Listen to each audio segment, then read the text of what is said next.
2 games, 2 draws for Chesterfield over the Easter weekend. A goalless draw down at AFC Wimbledon on Good Friday, and then an incredible, dramatic, crazy 3-3 draw against Bradford City at home on Easter Monday. And despite not winning either of those games, Chesterfield have probably just about kept themselves in the race to crash the playoffs late in the day. Another incredible, unpredictable weekend across League Two, and of course we'll be diving into everything SPIREITES related very soon and throughout this video. But the eagle-eyed amongst you may have noticed that we are not in front of our usual background of the tactics board today. That's because we're over on Twitter to take a look at something that I posted in between those Wimbledon and Bradford games, something that I think was quite a central part of how these 2 games played out for Chesterfield, for better and for worse.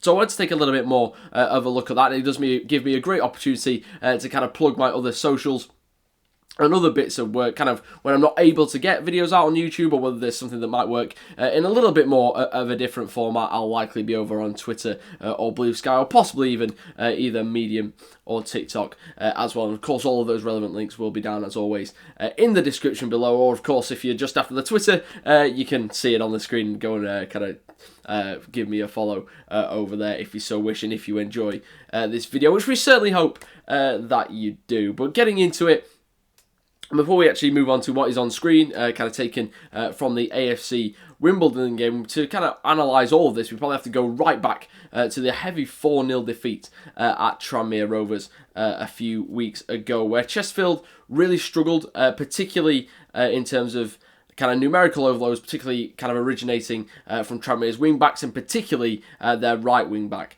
Cameron Norman. And a lot of that came because Michael Olakigbe, who was Chesterfield's left winger on that day, was kind of, I think, being told, and we said that at the time, we said it didn't necessarily appear to be that Olakigbe was kind of choosing not to track back. It sent to be particularly that he was being told to kind of stay higher, and that his kind of man to watch defensively was kind of more Tranmere's right-sided centre-back, and they want him to stay higher up the pitch and use him as that outlet when they regain possession to get out and play forward quickly, and be kind of aggressive and positive when they gain the ball back, which of course is great in theory, but the problem was that then nobody seemed to be picking up that extra man that was then bombing on from the right. Of course, Cameron Norman, as we say, the right wing back, and that led to Chesterfield's back four being stretched, and led in the end to what was a very messy second half with 4 goals conceded. So then when they've gone down to Wimbledon, a team that also kind of operate out of a back 3 or back 5,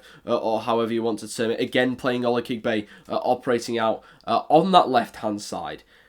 They went for something a little bit different, and obviously succeeded in making them a lot less open, as they were able to get a goalless draw in what was a very solid performance, I think. I think some Chesterfield supporters rightly saying that they would have liked to see their side create a little bit more. There was only really a spell in the first half where the likes of Liam Mandeville and Ben Peppel weren't close, where they really looked like scoring. But away at Wimbledon, at AFC Wimbledon, I thought this was a very solid point.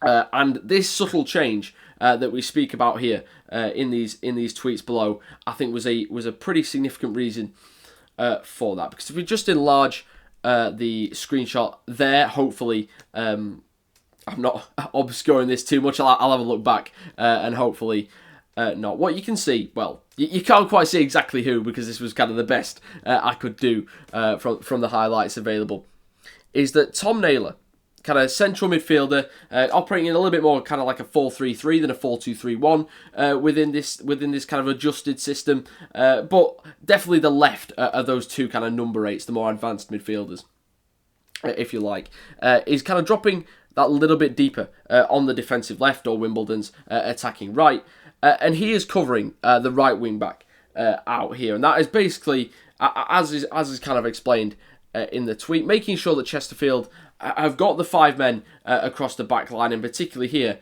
are maintaining kind of a +1 across that defensive line, because we've got Liam Mandeville, the right back, Ash Palmer, right-sided centre-back, left-sided centre-back, Cal McFadzean has just stepped out to kind of engage in this duel here, and then you've got left-back Harvey Rajo tucking in, kind of boosting up that central area, not making it as easy to kind of overload those kind of centre-backs and access that central area. And then Naylor is the one dropping in from midfield, kind of into what you would kind of class as a little bit of a left wing-back position, really, when Chesterfield don't have the ball, with a particular focus on making sure that this right wing-back isn't being given a load of space, because there you go, there you see Michael Olakipe right on the shoulder of Wimbledon's right-sided centre-back. Not too interested in getting back, but it's not laziness, and I think we can definitely say that now with having a look at this system. In fact, there were times when maybe there was transitional moments where everybody wasn't able to get back into the shape, where Olakipe recognised that and he did get himself back. So I don't think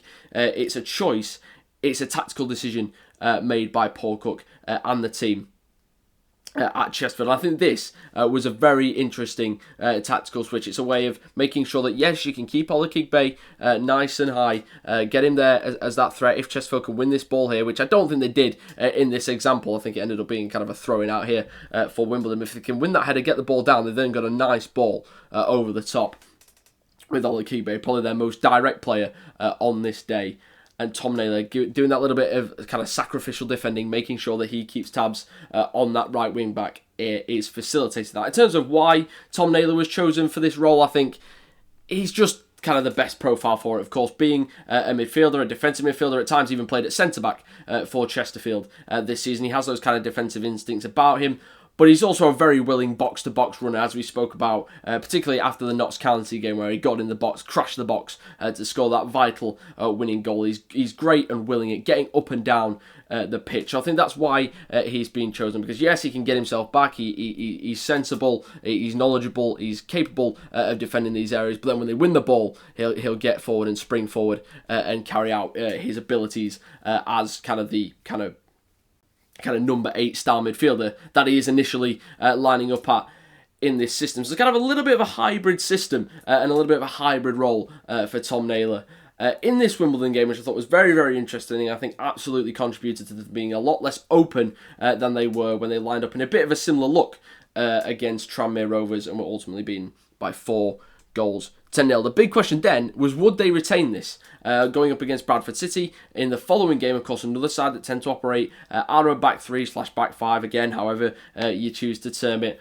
And the answer was yes, they did, but obviously not to the same effects, as they still shipped 3 goals. Of course, did very, very well to then come back and claim a point again. A brilliant game. We'll talk a little bit more about my more general thoughts about the game later. But I do think this change definitely is a central part of not only shoring things up for Chesterfield in that Wimbledon game, but then also maybe, and of course Bradford wouldn't have had too much time on the training ground between the kind of Good Friday and Easter Monday games, but maybe something that Bradford saw and maybe looked to exploit a little bit. And this is where I kind of want to move on to that Bradford game and talk about why it maybe didn't work so well there and why they weren't able to look as defensively solid. I think part of it was just that Chesterfield lost too many kind of individual duels in that opening kind of half an hour or so, and no matter what you do tactically, if you're not winning your 1v1 battles, there's not much you can do as a manager. But tactically speaking, I think there was a reason why it didn't necessarily work.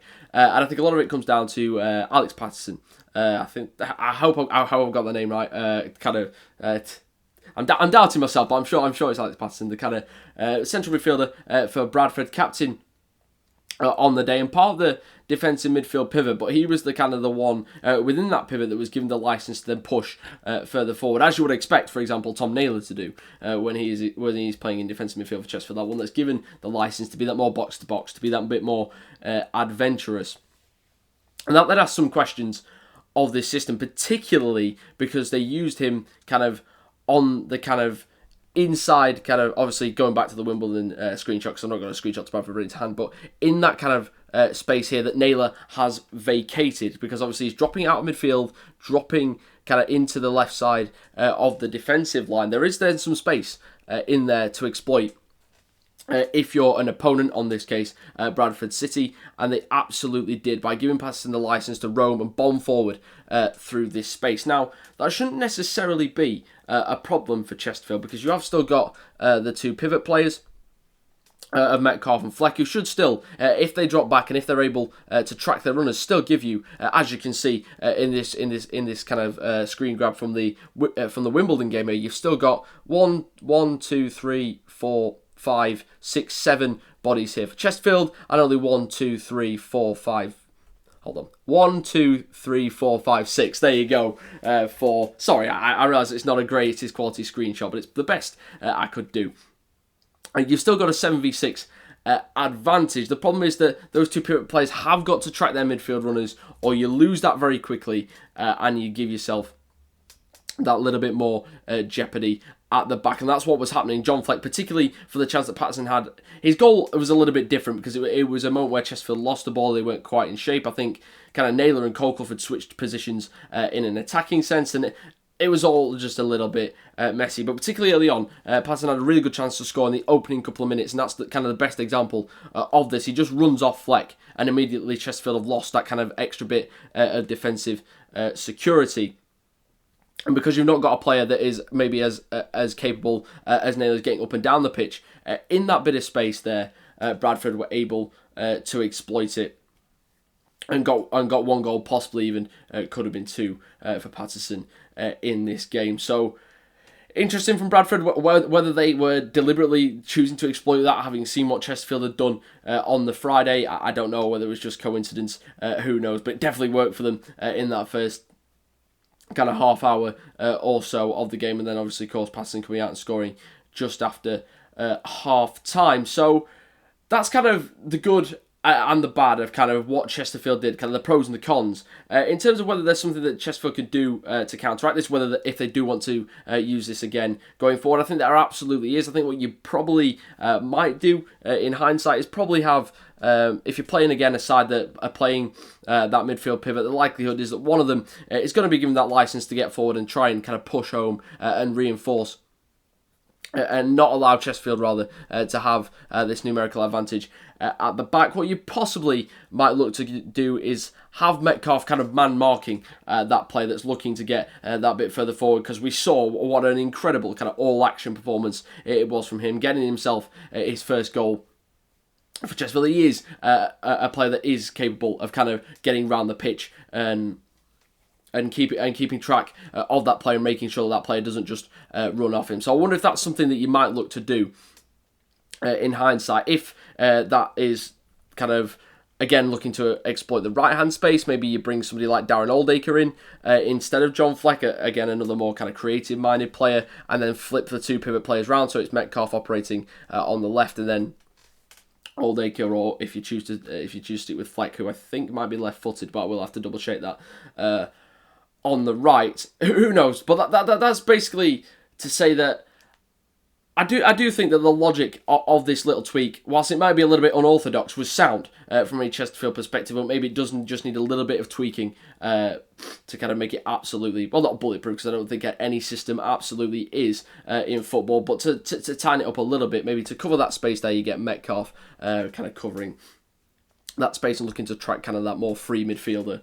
that Patterson was for Bradford in this game. But that's kind of all I wanted to talk about there. But the reason I've chosen to focus on this, it might seem a very strange thing to focus on, but I do think it played a big role in how these two games played out, and hopefully we've been able to demonstrate that in this video. In terms of some more general thoughts for Chesterfield, I think at any other point in the season, you say, look, you've played two teams that are also up there in the promotion race, and you've not lost either of them. That's a pretty decent showing, and particularly great kind of character and spirit shown to come back and claim that point against Bradford. Of course, the kind of frustration and maybe regret at this stage of the season will be that they are now running out of time to get into the playoffs. They are now, bizarrely, and it just shows how open League Two has been this year, closer than they were, at least in terms of points. The gap 4 points before this Easter weekend, it's now down to 3, but of course just the 2 games to go. They're probably going to have to win both of them and look for some favours from elsewhere. But look, to say where they were kind of at the start of March, rather 10 to 12 games ago, when they'd lost 4 in a row,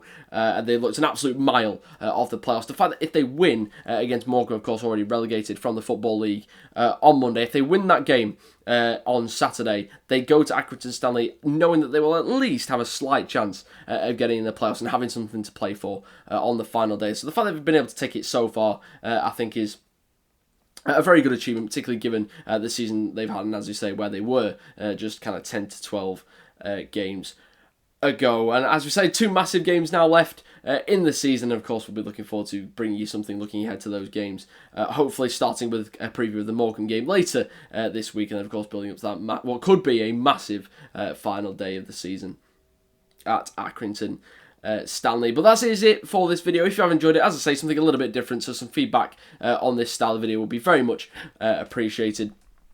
But that is it for this video. So if you have enjoyed, please likes, subscriptions, all that good stuff. Massively, massively appreciated. And I will see you very, very soon for another one. So if you made it this far, thank you very, very much. And I hopefully see you in the next one.